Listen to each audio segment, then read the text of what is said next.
Hello pemirsa, welcome back to my channel. Ya, Elephant. Oke, hari ini what? Elephant. Satu saja. Mami punya. 4. Oke, elephant. Mari kita buat elephant. Bilang bawa Luna Bella buat elephant. Kan? Nah tuh mau buat begini. Bawa Luna Bella. Jom Luna Bella buat ini bilang. Kakak, Mbak. Oke, hari ini kita akan membacakan lagi kisah nyata dari teman. But sebelum itu saya mau tegur dulu kamu. Hello pemirsa, how are you today? Thank you sebab kamu sudah menonton video ini. Video kali ini kita akan tepuk tangan. Kita cerita pasal cerita ini. Ya, hari ini kita akan membacakan cerita yang telah dihantar oleh orang kepada saya, dan cerita ini adalah tidak boleh didengar oleh budak-budak. Jadi budak-budak tolong pergi dari pandangan mata mami ya. Shoo, pergi sana. Bawa adik buat topeng. Tadi mana itu topeng monyet tuh? Topeng monyet. Ada Nina. Nina, pergi. Ambil kertas kuning sama anu. Banyak kertas tuh, pergi. Topeng monyet. Tidak tahu, pergilah buat cepat. Bawa adik, jom bilang, bawa si gabu buat sana. Pergi. Sana. Pergi saja, pakai gam, pakai kertas sama. Oke, tanpa basa-basi lagi, mari kita mulai membacakan cerita yang telah diantar kepada saya di sini, dan ya, sangat panjang. Tidak juga lah sangat panjang, tapi maybe lebih daripada 10 menit juga video kita kali ini sebab ceritanya ya, boleh tahan panjang pemirsa. Tapi sebelum kita memulakan pembacaan ini, saya mau kasih tahu kamu bahwa ini ialah cerita yang orang hantar secara sukarela. Saya tidak minta, saya tidak bayar, dan kebanyakan daripada orang yang menghantar, orang cakap sana di kapet kamu buat kerja tuh, nah ada kamu. Ini sebentuk luahan durang juga, sebab hal-hal begini orang tidak dapat kasih luah di media sosial, apalagi mau kasih luah pada orang tua. Dia bilang, so, inilah kisah nyata dari teman. Gitu. Oke, kita mulai baca. Shalom sis, hari itu saya ada message kan di FB. Nah, jadi sekarang saya sedia sudah mau tap panjang cerita saya yang pendek saja. Dia bilang, sebelum itu saya berdoa supaya wanita di luar sana tidak melalui apa yang saya sedang lalui. Kalau ikutkan perasaan, macam sama aku miris basis kalau pikir balik perasaan saya. Jadi permasalahan dalam hidup saya ialah permasalahan dalam hidup saya dan suami ialah anak. Ya, kami 7 tahun sudah kawin sis, tapi kami belum ada anak. Sudah cek kesuburan saya, oke juga. Saya sebenarnya mau suami saya juga cek dia punya kesuburan, tapi dia marah kalau saya minta dia pergi cek. Dia cakap bikin malu saja lelaki kalau pergi yang begitu-begitu, konon dia bilang. Jadi saya berlapang dada saja bahwa memang begitulah sikap suami saya. Kalau bilang suamiku kasar, jahat, tidak sih, sama sekali tidak. Tapi saya ada satu kemuskilan. Saya heran, kenapa 7 tahun sudah kami kawin tapi dia tidak berminat mau ada anak. Bila saya meluah pasal anak, dia cakap bahagia itu tidak semestinya ada anak, Pak. Oke lah bang, kita dua tidak payah susah-susah pergi klinik mama-mama, klinik anak-anak. Kita urus diri kita sendiri saja. Bising ba itu bunyi anak nangis-nangis, dibilang suami saya. Dalam hati saya, sebenarnya saya pun mau merasa juga jadi ibu. Ada perut hamil, ada cerita pergi scan baby, ada anak kecil di rumah. Merasa perasaan anak mula bercakap, mula berjalan, mau juga merasa orang bilang perasaan jadi mama itu sukar digambarkan. Itu yang saya teringin mau rasa, tapi macam suami saya ini tidak berminat mau ada anak. Dia ada hobi setiap minggu. Dia akan meet up dengan geng dia. Geng memancing lah, geng maraton lah, geng berbasikal lah.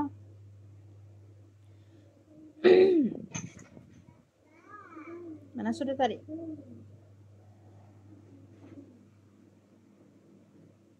Saya tidak juga curiga lah, sebab semua lelaki sis. Tapi sis saya pandai sudah curiga lama-lama sebab kan. Deng deng deng. Ih, saya malu mau type. Saya curiga suami tidak mau anak sebab dia memang tidak suka anak atau dia memang mandul, dan lagi satu saya curiga suami saya gay. Terus emoji nangis. Agak kasihan juga kau ini sis. Dia punya chat WhatsApp semua kawan lelaki. Diorang bergurau pakai stiker. Luna Bella dia bising.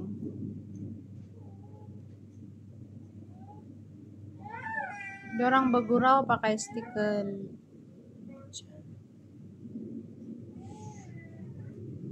Lelaki gay punya stiker. Saya tidaklah tengok seluruh chat WhatsApp dia, tapi sekali limpas saja begitu. Yang macam dia berduduk, saya berlimpas di belakang dia. Nah, saya siliklah sikit. Baru dorang lelaki berpanggil babe.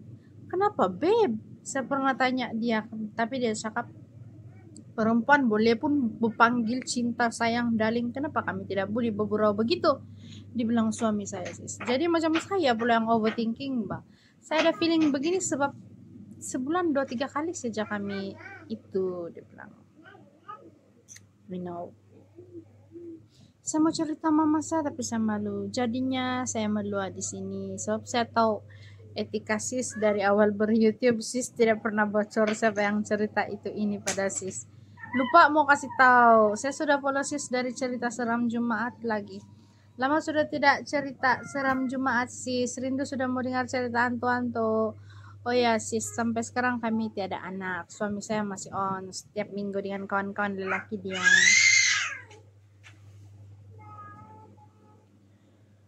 Kadang-kadang trip diorang 2 hari 1 malam. Jadilah saya 1 orang di rumah. Saya jam tidak tahu mau buat apa. Sis, adakah saya perlu siasat suami saya? Atau adakah saya hanya overthinking? Buruk betul perasaan begini sis, macam tak habis cerita saya, tapi saya mau juga balu apapun sis. Saya doakan sis dan keluarga sehat selalu. Terima kasih sudah baca cerita saya. Maju terus YouTube sisku ya.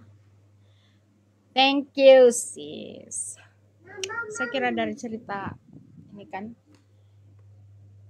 cerita dia ini sepanjang ini dia bukan ceritakan untuk dia mau minta kita judge dia, bukan, tapi untuk dia mengurangkan rasa tidak enak di feeling dia tentang suami dia.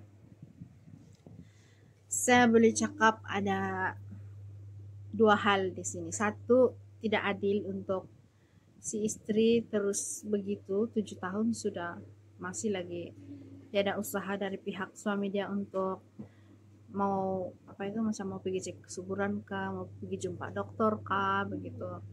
Sedangkan yang si sis kita ini dia sudah cek kesuburan, tidak masalah, dia bilang dokter kan. Saya rasa orang perlu berbincang dengan orang tua ataupun pergi cari apa itu pakar counseling. Itu mesti ada orang ketiga, sudah ada orang yang untuk orang tengah, bukan orang ketiga yang pelakor, orang tengah untuk menjadi penengah kepada diorang supaya boleh berbincang. Nah, sebab kan semakin lama usia perkawinan itu semakin macam kurang terbuka sesama pasangan. Maksud saya kita pandai sudah yang saya rasa lain, dia rasa lain, tapi kami dua-dua tidak mau meluah. Saya cakap sebab saya sendiri mengalami yang itu. Tapi syukur dia saya ada anak, dan saya ada 3 anak yang kalau saya cerita tentang perasaan saya kan diorang boleh faham. Jadi saya tidak perlu cerita pada orang luar. Jadi anak-anak saya mendengar dan diorang sangat baik, diorang sangat apa itu, positif dalam merespon apa saja luahan saya. Diorang sangat supportive dan itu yang buat saya terharu. Oke, untuk cerita sis ini saya sarankan itulah kamu kena pergi cari orang untuk menjadi penengah kamu di dalam kamu punya permasalahan ini. Saya kira 7 tahun itu bukan waktu yang singkat untuk berpikir tentang anak. Itu terlalu lama sudah itu, dan saya juga mengenal beberapa pasangan yang memang sudah lama kawin masih belum ada zuriat atau belum ada rezeki mau ada anak, tapi dorang sudah usaha, dua-dua sudah, suami sudah, istri sudah, tapi belum ada rezeki, apa boleh buat, dia bilang. Cuma di sini ini yang sis punya kecurigaan pasal suami itu gay, macam perlu dianu ini. Apa itu? Salah kayak itu kalau kita mau pasang macam pengintip WhatsApp di WhatsApp suami kita atau istri kita, kalau kita mau tahu apa dia buat kan. Tidak tahu lah kalau ini ialah cadangan, salah atau tidak, tapi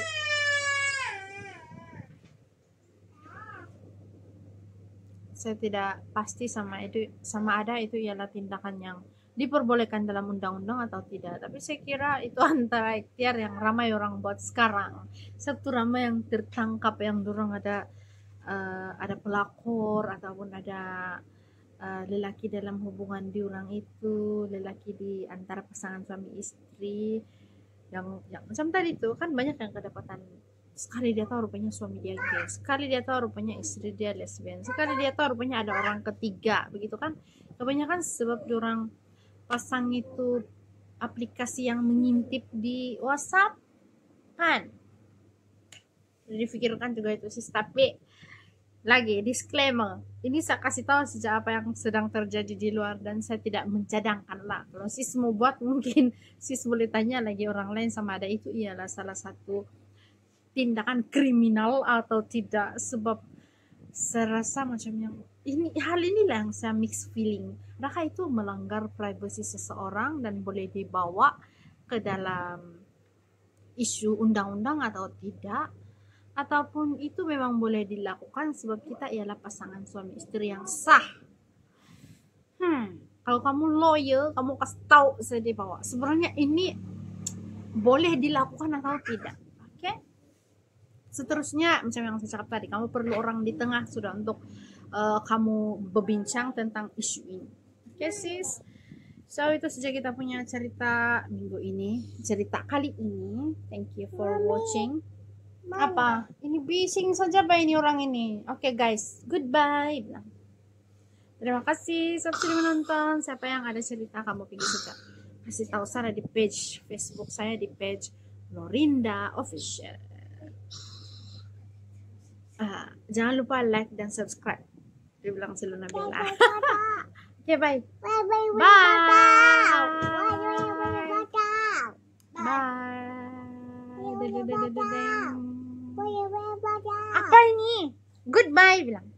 Bye.